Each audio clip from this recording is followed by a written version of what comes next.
Hello students, कैसे हैं आप सब लोग। उम्मीद करती हूँ सब अच्छे होंगे और स्वस्थ होंगे। मैं Meena Rana ICT virtual class में आपका स्वागत करती हूँ। स्टूडेंट्स, हम पढ़ रहे हैं क्लास 10 की हिंदी हिंदी पाठ्य पुस्तिका के थाना साना हाथ जोड़ी एक चैप्टर हम पढ़ रहे हैं, जो कि एक यात्रा वृतांत है।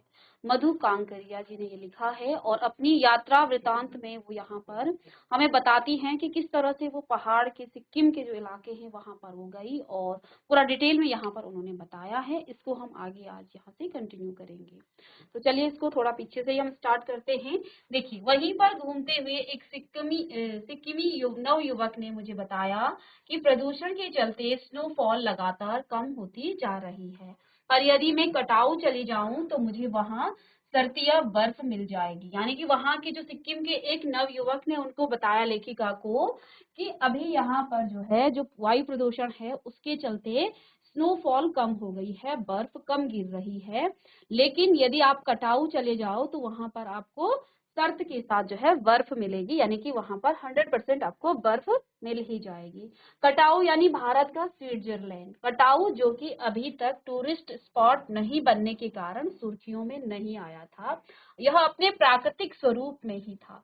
कटाऊ जो लायुग युंग से 500 फीट ऊंचाई पर था। अब जहां पर वो अभी थे उससे लगभग 500 फीट ऊंचाई पर उनको और चढ़ना था, तब जाकर कि वो कटाऊ में पहुंच पाती थी।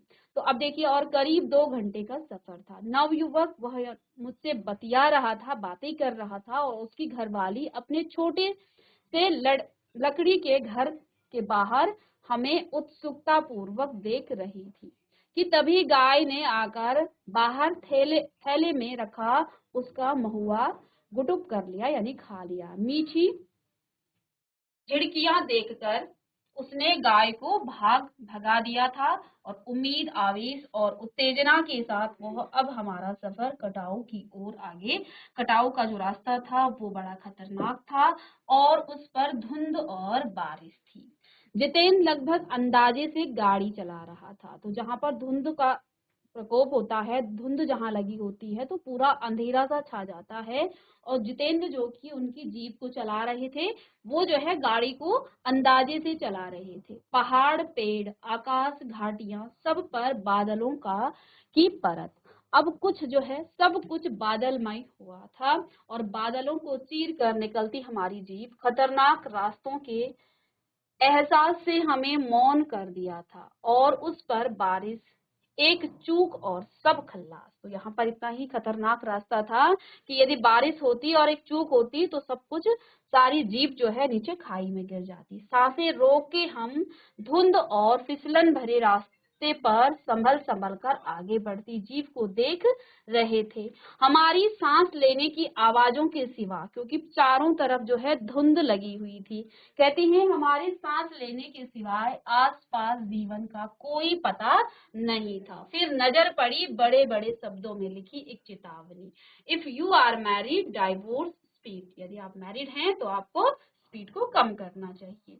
थोड़ी ही दूर आगे बढ़े कि फिर एक चेतावनी, दुर्घटना से देरी भली, सावधानी से मौत टली। तो यहाँ पर हर जगह पहाड़ी जो एरिया है, पहाड़ी जो रास्ता है, हर जगह थोड़ी 1-2 किलोमीटर के दायरे में ये जो है चेतावनियां लिखी थी।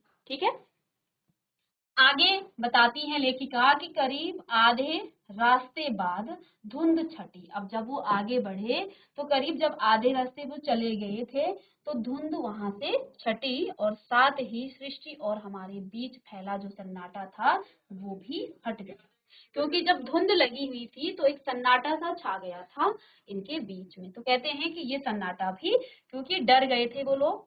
तो आगे कहते हैं, नार्गे उत्साहित होकर कहने लगा। क्या कहने लगा? कटाऊ हिंदुस्तान का स्विट्जरलैंड है। मेरी सहेली मणि स्विट्जरलैंड घूम आई थी। उसने तुरंत प्रतिवाद किया, नहीं, स्विट्जरलैंड भी इतनी ऊंचाई पर नहीं है और ना ही इतना सुंदर है। तो उनकी जो दोस्त थी, वो सहेली थी मणि, वो स्विट्जरलैंड से घूमकर आ गई थी। उन्होंने क्या कहा कटाऊ को देखकर कि स्विट्जरलैंड ना ही इतनी ऊंचाई पर है और ना ही इतना सुंदर है। यानी कि जो कटाऊ है वो स्विट्जरलैंड से भी सुंदर है। हम कटाऊ के बीच आ रहे थे क्योंकि दूर से ही बर्फ से ढके पहाड़ दिखने लगे थे। पास में जो पर्वत थे वे आधे हरे काले दिख रहे थे। लग रहा था जैसे किसी ने इन पहाड़ों पर पाउडर छिड़क दिया हो। कहीं पाउडर बची रह गई हो और कहीं वह धूप में बह गई हो। तो ये जो बर्फ है वो ऐसा लग रहा था जैसे कि इन पर किसी ने पाउडर छिड़क दिया हो, और कहीं कहीं पर वो जो बर्फ थी वो ऐसा लग रहा था जैसे कि वो पानी की वजह से, धूप की वजह से जो है वो बह गई हो। ठीक है। नार्गे ने फिर क्या कहा, उत्तेजित होकर कहा, देखिए एकदम ताजा बर्फ है, लगता है रात में गिरी है यह बर्फ। तो फिर उन्हें नार्गे ने क्या बताया कि आगे बर्फ गिरी है और ये ताजा है, लगता है रात को ही ये बर्फ गिरी है। थोड़ा और आगे बढ़ने पर हम पूरी तरह बर्फ से ढके पहाड़, हमें जो है बर्फ से ढके पहाड़ दिख रहे थे, साबुन के झाग की तरह सब ओर गिरी हुई बर्फ। मैं जीप की खिड़की से मुंडी निकाल निकाल कर दूर दूर तक देख रही थी, चांदी से चमकते पहाड़। तो यहाँ लेखिका क्या बता रही है कि अब जो है वो कहाँ पहुंच गई थी, जहाँ बर्फ था वहां वो पहुंच गई थी। तो कहती है मैं अपनी मुंडी यानी कि अपने सर को जीप से बाहर निकाल निकाल करके दूर दूर तक वो देख रही थी, और क्या नजारा दिख रहा था, चांदी से चमकते पहाड़। तो उन पहाड़ों पर बर्फ गिरी हुई थी और ऐसा प्रतीत हो रहा था जैसे कि वो पहाड़ जो है चांदी के होंगे। ठीक है। आगे बताती हैं कि एकाएक जितेंद्र ने पूछा, कैसा लग रहा यहाँ रहा है। अब उनको जो है एकदम से जितेंद्र ने पूछा कि कैसा लग रहा है। मैंने जवाब दिया, रामरोछ रामरोछो। तो वह उछल पड़ा, अरे यह नेपाली बोली कहाँ से सीखी। तो अब ये जो भाषा है रामरोछो यानी कि अच्छा है, तो ये नेपाली भाषा है। तो वो जो है खुशी से उछल पड़ा, अरे यह नेपाली बोली कहाँ से सीखी। अपनी भाषा के गर्व से उसकी आंखें चमक उठी, चेहरा इतराने लगा, और तभी किसी चमत्कार की तरह हल्की हल्की बर्फ एकदम महीन महीन मोती की तरह गिरने लगी। अब वहां पर जब वो पहुंचे तो वहां पर बर्फ भी गिरने लगी। ठीक है। अब आगे देखिए, तिम्रो माया सेंधिल मलाई सताउच, तुम्हारा प्यार मुझे जो है तुम्हारा प्यार मुझे सदैव रुलाता है। चाहूं ओर बिखरी यह बर्फीली सुंदरता जितेंद्र के मन पर भी थाप लगाने लगी थी। प्रेम की झील में तैरती हुई झूम झूम कर गाने लगा था वह। तो यहाँ पर फिर से नेपाली भाषा में क्या कहा, तिम्रो माया सेंधे मलाई सताउछ, यानी कि तुम्हारा प्यार मुझे सदैव रुलाता है। तो चहु और बिखरी या बर्फीली सुंदरता देख करके जितेंद्र के मन में भी जो है थाप लगाने लगी थी। ये जो बर्फ का नजारा था और वहां पर जो हल्की हल्की महीन महीन बूंदों में बर्फ जो है गिर रही थी, उसे देखकर जितेंद्र भी खुश हो गया था। प्रेम की झील में तैरते हुए झूम झूम गाने लगा था वह। ठीक है। हम सभी सैलानी अब जीप से उतरकर बर्फ पर कूदने लगे। अब वहां बर्फ देखकर, क्योंकि बहुत देर से वो बर्फ का इंतजार कर रहे थे, अब जब उनको बर्फ दिखी तो अब वो उस बर्फ पर उतर करके जीप से बाहर निकले और उस पर कूदने लगे। यहाँ बर्फ सर्वाधिक थी और घुटनों तक नरम नरम बर्फ। ऊपर आसमान और बर्फ से ढके पहाड़ एक हो रहे थे। कई सैलानी बर्फ पर लेटकर हर लम्हे की रंगत को कैमरे में कैद करने में लगे हुए थे। तो इनके अलावा यहाँ और भी सैलानी आए हुए थे, तो वो जो है वहां पर कैमरे में उसे कैद कर रहे थे। अब आगे लेखिका बताती हैं कि मेरे पांव झन झन करने लगे थे, पर मन जो है वृंदावन हो रहा था। भीतर जैसे देवता जाग गए थे और ख्वाहिश हुई कि मैं भी बर्फ पर लेटकर इस बर्फीली जन्नत को जी भर के देखूं। पर मेरे पास बर्फ पर पहनने वाले लंबे लंबे जूते नहीं थे। मैंने चाहा कि किराए पर ले लूं, पर कटाओ यूमथांग और झांगू लेक की तरह टूरिस्ट स्पॉट नहीं था। इस कारण यहाँ झांगू की तरह दुनिया भर की तो क्या एक भी दुकान नहीं थी। खैर, तो दनादन फोटो खिंचवाने की बजाय मैं उस सारे परिदृश्य को अपने भीतर लगातार खींच रही थी। यानी कि लेखिका ने फोटो खींचने के बजाय इस दृश्य को जो है अपने मन में उतारा, अपने जहन में उसको उतारा और वो जो है उसका आनंद ले रही थी। कहती है जिससे महानगर के डार्क रूम में इसे फिर देख सकूं। संपूर्णता के उन क्षणों में यह हिम शिखर मुझे मेरे आध्यात्मिक अतीत से जोड़ रहे थे। शायद ऐसी ही विभोर कर देने वाली दिव्यता के बीच हमारे ऋषि मुनियों ने वेदों की रचना की होगी और जीवन सत्यों को खोजा होगा। सर्वे भवन्तु सुखिनः का महामंत्र पाया होगा और अंतिम संपूर्णता का प्रतीक वह सौंदर्य ऐसा ही बड़ा से बड़ा अपराधी भी इसे देख ले तो वह क्षण के लिए ही सही करुणा का अवतार बुद्ध बन जाए। तो यहाँ पर इस परिदृश्य को देख करके लेखिका के मन में जो है जो भाव उतर रहे हैं उसका यहाँ पर वर्णन है इस पैरा में। और तभी दिमाग में कौंधा कि मिल्टन ने ईव की सुंदरता का वर्णन करते हुए लिखा था कि शैतान भी उसे देखकर ठगा सा रह जाता है और दूसरों का अमंगल करने की वृत्ति भूल जाता है। मैंने मणि से पूछा है क्या तुमने पढ़ी है मिल्टन की वह किताब? पर मणि उस समय किसी दूसरे की सवाल में जूझ रही थी। एकाएक दार्शनिकों की तरह कहने लगी, ये हिम शिखर जल स्तंभ है और पूरे एशिया के देखो प्रकृति भी किस नायाब ढंग से सारा इंतजाम करती है। सर्दियों में बर्फ के रूप में जल संग्रह कर लेती है और गर्मियों में पानी के रूप में जब त्राही त्राही मचती है तो ये ही बर्फ जो है शिलाएं पिघल पिघल कर जलधारा बनकर हमारे सूखे कंठों को तरावट पहुंचाती है। कितनी अद्भुत व्यवस्था है जल संचय की। तब उनकी जो सहयात्री थी उन्होंने क्या बताया जब वो प्रश्न पूछ रही थी, क्या प्रश्न पूछा कि क्या तुमने मिल्टन की कविता पढ़ी है? ठीक है, पर मणि उस समय किसी दूसरे ही सवाल से जूझ रही थी। यानी कि मणि के मन में अलग ही विचार चल रहे थे। वो सोच रही थी उन हिम शिखरों के बारे में कि प्रकृति का किस प्रकार की व्यवस्था है। प्रकृति ने जहाँ ठंडे में बर्फ में सर्दी के मौसम में जो है बर्फ के रूप में जमा करती है और जब हम त्राही त्राही हो जाते हैं पानी के लिए जो है मनुष्य जीवन और जो भी जीव जंतु हैं वो त्राही त्राही मचाती हैं तो यही बर्फ जो है शिलाएं पिघल करके जलधारा बन जाती है और हमारे सूखे कंठों को क्या कर देती है, तरावट पहुंचाती है। कहती है कितनी अद्भुत व्यवस्था है जल संचय की। मणि ने अभिभूत हो माथा नवाया, यानी कि उसे जो है प्रणाम किया। जाने कितना ऋण है हम पर इन नदियों का। ठीक है, कि ये जो नदियां हमें क्या करती हैं, तृप्त करती हैं, न जाने कितना ऋण है, यानी कि कितना कर्जा है हम पर इन नदियों का, हिम शिखरों का और संसार कितना सुंदर है। स्वप्न जगाते उन लम्हों में मैंने सोचा, पर तभी उदासी की एक झीनी सी परत मुझ पर छा गई।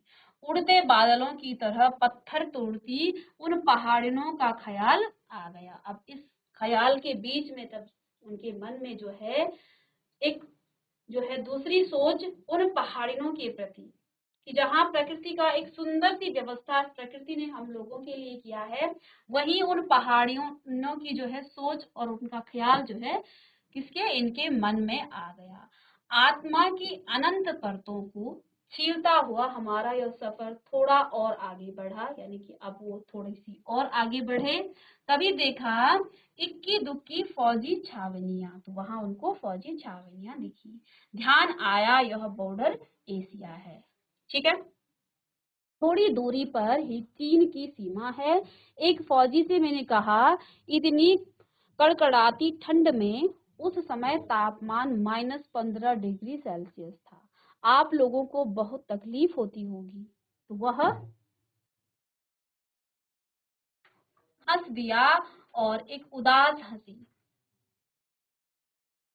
तो उन्होंने जब फौजी से पूछा कि यहाँ का जो तापमान है तुम जो है इस कड़कड़ाती ठंड में किस प्रकार से जो है यहाँ पर रह रहे हो। तो वो जो है थोड़ा सा हंस दिया, एक उदासी उदासी जो हंसी, यानी कि हंसी के अंदर कहीं ना कहीं उदासी भी थी। और क्या कहा, आप चैन की नींद सो सको इसलिए तो हम यहाँ पहरा दे रहे हैं। फेरी भेटुला, फिर मिलेंगे। तो यहाँ पर एक शब्द आया है फेरी भेटुला, क्योंकि नेपाली में कहा गया है फिर मिलेंगे।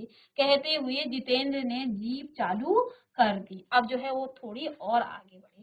थोड़ी देर बाद ही फिर दिखी एक फौजी छावनी जिस पर लिखा था we give our today for your tomorrow.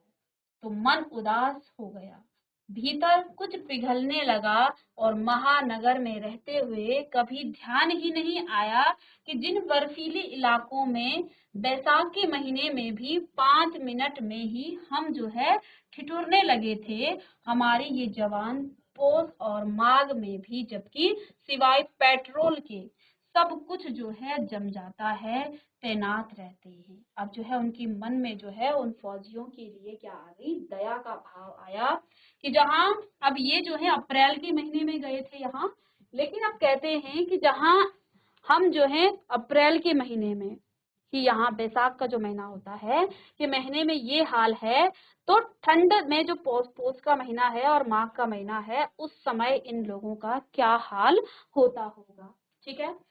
और जिन संकरे घुमावदार और खतरनाक रास्तों से गुजरने में भर में हमारे प्राण कांप उठते हैं, उन रास्तों को बचाने में जाने कितने के जीवन जो है, उन रास्तों को बनाने में न जाने कितनों के जीवन अपनी मियाद के पूर्व ही खत्म हो गए होंगे।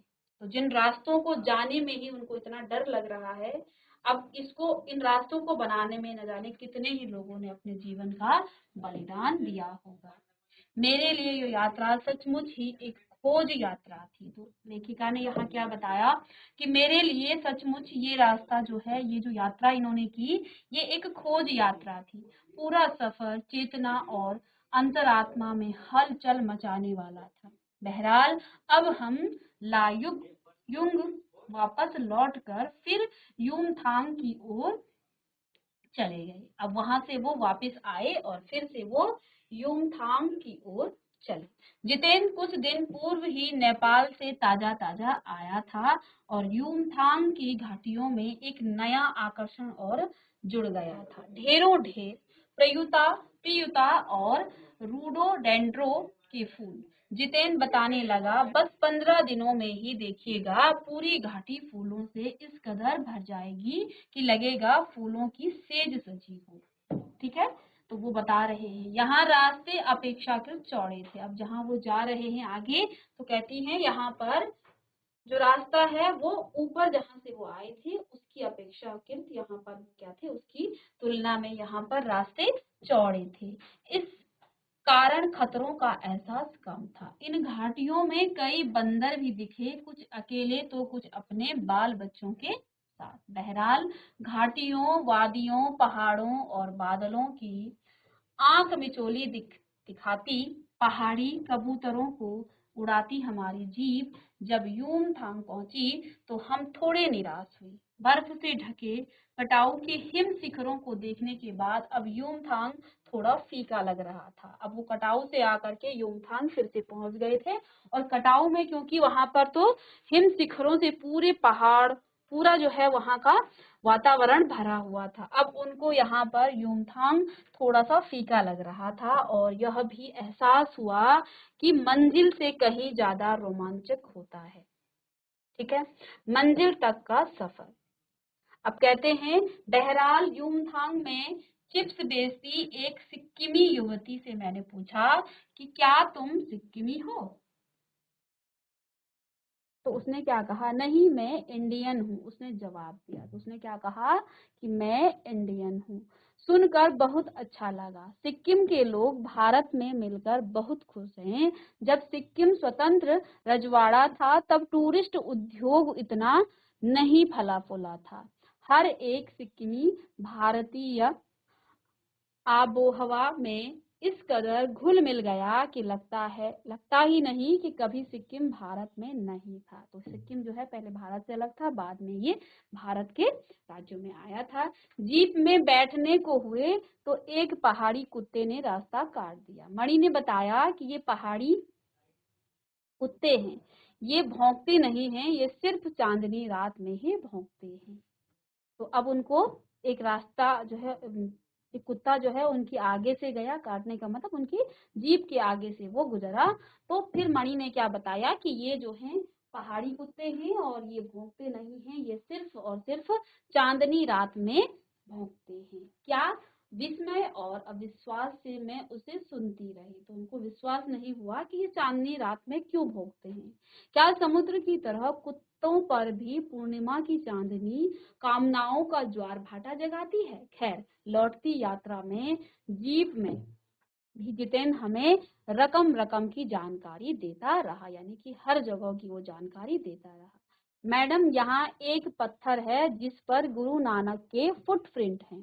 कहते हैं यहाँ गुरु नानक की थाली से थोड़े से चावल छिटक कर बाहर गिर गए थे। जिस जगह चावल छिटक कर गिरे थे वहां चावल की खेती होती है।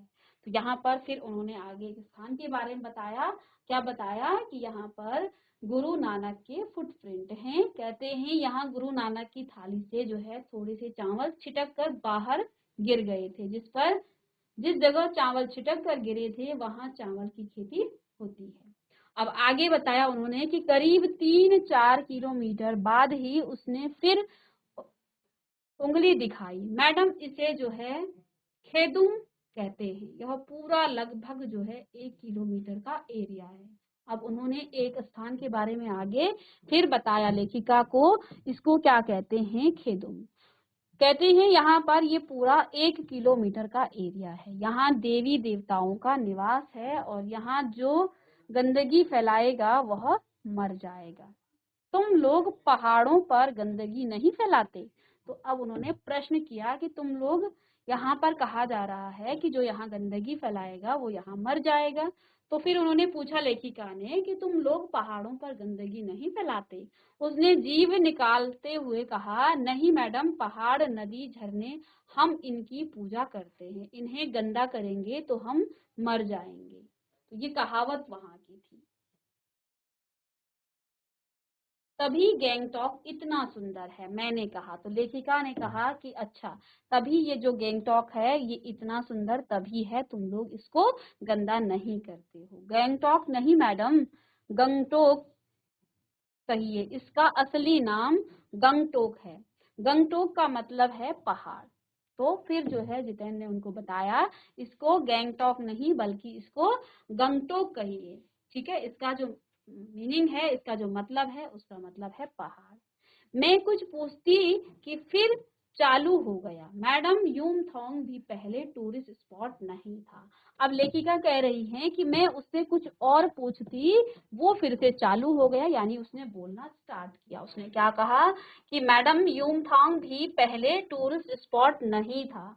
यह तो सिक्किम जब भारत में मिला उसके भी कई वर्षों बाद भारतीय आर्मी के कप्तान शेर दत्ता के दिमाग में आया कि यहाँ सिर्फ फौजियों को रखकर क्या होगा, घाटियों के बीच रास्ते निकालकर इसे टूरिस्ट स्पॉट बनाया जा सकता है। अब यहाँ पर एक इम्पोर्टेंट जानकारी दी जितेंद्र ने लेखिका को कि यहाँ ये जब तक जो सिक्किम है वो भारत में नहीं था, उससे पहले यहाँ कोई भी टूरिस्ट स्पॉट नहीं था। वो तो जो है जब ये भारत में आया और उसके बाद भी यहाँ पर कई सालों तक यहाँ टूरिस्ट स्पॉट नहीं रहा। लेकिन उसके बाद कप्तान शेखर दत्ता के दिमाग में क्या आया कि यहाँ सिर्फ फौजियों को रख करके क्या होगा, ये जो हमारा राज्य है इसमें जो है सिर्फ और सिर्फ फौजियों को रखकर कुछ नहीं होने वाला है। यहाँ फिर उन्होंने घाटियों के बीच रास्ता निकालकर इसे टूरिस्ट स्पॉट बनाया जा सकता है। तो उन्होंने ये जो है आइडिया दिया, ये उनको, तब उसके बाद यहाँ पर टूरिस्ट स्पॉट बना। आप देखिए अभी भी रास्ते बन रहे हैं। तो फिर वो लेखिका को बताते हैं कि अभी भी आप देखिए यहाँ रास्ते अभी भी बन रहे हैं। हाँ, रास्ते अभी भी बन ही रहे हैं, नए नए स्थानों की खोज अभी भी जारी है। शायद मनुष्य की इसी असमाप्त खोज का नाम सौंदर्य है, मन ही मन में कहती हूँ, जीभ आगे बढ़ने लगी। तो देखिए इसी के साथ ये जो यात्रा वृतांत है जो मधु कांकरिया जी ने लिखी है, तो ये आपकी कंप्लीट होती है। काफी लंबा ये जो है आपका यात्रा वृतांत रहा। तो यहाँ पर इसके के साथ ये यात्रा वृतांत आपका खत्म होता है और अब इसके कुछ प्रश्न उत्तर हम करेंगे। ठीक है, तो देखिए यहाँ पर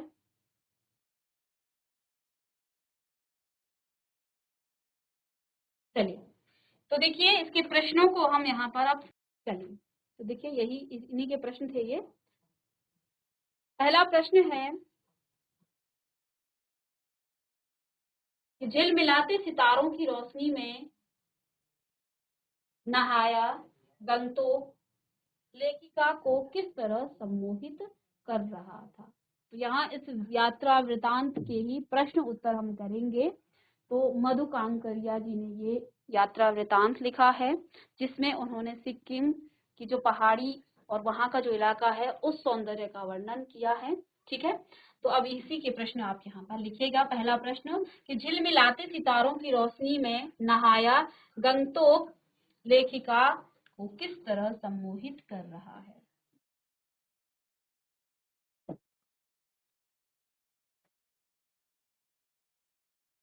तो देखिए रात के अंधकार में सितारों से नहाया हुआ गंगटोक लेखिका को जादुई एहसास करा रहा है।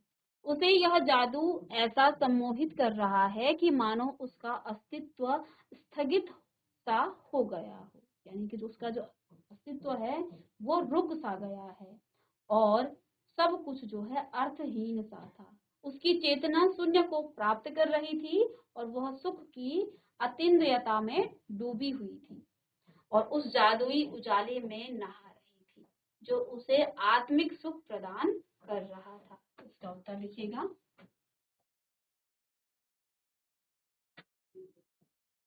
चलिए दूसरा प्रश्न है, प्रश्न नंबर 2 है गंगटोक को मेहनत कश बादशाहों का शहर क्यों कहा गया है। क्या कहा गया है गंगटोक को? मेहनत कश बादशाहों का शहर। ठीक है, तो लेखिका ने अपने यात्रा में क्या क्या यहाँ देखा। तो देखिए गंगटोक को मेहनत कश बादशाहों का शहर इसलिए कहा गया है क्योंकि यहाँ के लोग बहुत ही मेहनती हैं और यह उनकी मेहनत ही है जिसकी वजह से आज भी गंगटोक अपने पुराने स्वरूप को कायम रखे हुए थे। पहाड़ी क्षेत्र के कारण पहाड़ों को काटकर रास्ता बनाना पड़ता है और पत्थर पर बैठकर औरतें पत्थर तोड़ती हैं, जो कि इस यात्रा वृतांत में भी हमने पढ़ा है। उनके हाथों में कुदाल और हथौड़े होते हैं और कईयों की पीठ पर बंधी टोकरी में उनके बच्चे भी बंधे रहते हैं। ये सभी हमने इस यात्रा वृतांत में पढ़ा है और वे काम करते रहते हैं। हरे भरे बागानों में युवतियां जो है बोकू पहने चाय की पत्तियां, सिक्किम में जब वो जा रही थी तो उन्होंने क्या देखा कि औरतें चाय का, उन्होंने क्या देखा कि औरतें बागानों में युवतियां बोकू पहने चाय की पत्तियां तोड़ती हैं। बच्चे भी अपनी माँ के साथ काम करते हैं और यहाँ जीवन बेहद कठिन है, पर यहाँ के लोग जो है कठिनाइयों के बावजूद भी शहर के हर पल को जो है खूबसूरत बना रहे हैं। ठीक है, चलिए इस प्रश्न को लिखेंगे, इसका उत्तर लिखेगा कि इसको मेहनत कश बादशाहों का शहर इसलिए कहा गया है। क्यों कहा गया है? क्योंकि यहाँ के जो लोग हैं वो बड़े ही मेहनती हैं और किस प्रकार की मेहनत वो करते हैं ये पूरा हम इस यात्रा वृतांत में पढ़ चुके हैं। लेखिका, अब आप पाठ में जाएंगे, पूरा पाठ पढ़ेंगे तो देखेंगे कि वहाँ के लोग जो है किस प्रकार से मेहनत करती हैं। औरतें जो है वहाँ की रास्ते बनाने में जो है वहाँ का काम कर रही हैं। पत्थरों पर बैठ करके जो है पत्थरों को तोड़ रही हैं और कुछ औरतों को उन्होंने क्या देखा है, बोकू पहने हुए चाय की पत्तियों को समेट रही हैं, उनको जो है जमा कर रही हैं, तोड़ती हैं और बच्चे भी अपनी माँ के साथ वहां पर मदद करते हैं। तो यहाँ का जीवन बहुत ही कठिन है लेकिन वो जो है शहर के हर पल को खूबसूरत बना रहे हैं। ठीक है, तो ये है आपका दूसरा प्रश्न और उसका उत्तर यहाँ के लोगों को मेहनतकश बादशाहों का शहर इसलिए कहा गया है क्योंकि यहाँ के लोग बहुत मेहनती हैं और उनकी मेहनत भी ही है जिसकी वजह से आज भी गंगटोक जो है अपने पुराने स्वरूप को कायम रखे हुए है। ठीक है। पहाड़ी क्षेत्रों के कारण पहाड़ों को काट करके रास्ता बनाना पड़ता है और पत्थरों पर बैठकर औरतें पत्थर तोड़ती हैं। उनके हाथों में कुदाल व हथौड़े होते हैं और कईयों की पीठ पर बंधी टोकरी में उनके बच्चे भी बंधे रहते हैं। वे काम करते हैं और हरे भरे बागानों में युवतियां बोकू पहने चाय की पत्तियों को तोड़ती है और बच्चे भी। अब ये सारी बातें आप अपनी जो आपकी यात्रा वृतांत है वहां से आप कर सकते हैं। ये आपने यात्रा वृतांत में पढ़ा है। देखिए प्रश्न नंबर 3, कभी श्वेत तो कभी रंगीन पताकाओं को फहराना किन अलग अलग अवसरों की ओर संकेत करता है। तो यहाँ पर आपको कभी श्वेत तो कभी रंगीन पताकाओं को फहराना किन किन अलग अलग अवसरों का यहाँ पर संकेत करता है। तो जब इनकी यात्रा, लेखिका की यात्रा शुरू हुई तो वहां पर वो क्या देखते हैं कि श्वेत जो पताकाएं हैं वो फहरा रखी हैं। तो वहां पर क्या ये संकेत बताती हैं? इसका उत्तर हो जाएगा कि सफेद बौद्ध पताकाएं शांति व अहिंसा की प्रतीक हैं। इस पर मंत्र लिखे होते हैं कि यदि किसी बुद्धिस्ट की मृत्यु होती है तो उसकी आत्मा की शांति के लिए वो लोग क्या करते हैं, 108 श्वेत पताकाएं फहराई जाती हैं। और कई बार किसी नए कार्य के लिए नया जब वो काम स्टार्ट करते हैं तो उसके अवसर पर वो रंगीन पताकाएं फहराई जाती हैं। इसलिए ये पताकाएं जो है शोक व नए कार्य के शुभारंभ की ओर संकेत करते हैं। तो जब मृत्यु होती है तो मृत्यु होने पर 108 श्वेत यानी कि सफेद पताकाएं फहराई जाती हैं और ना ही इनको निकाला जाता है, ये स्वयं ही नष्ट हो जाती हैं। और रंगीन पताकाएं जब किसी कार्य की शुरुआत की जाती है तो इसका ये प्रतीक है। तो इसको आप लिख लीजिएगा।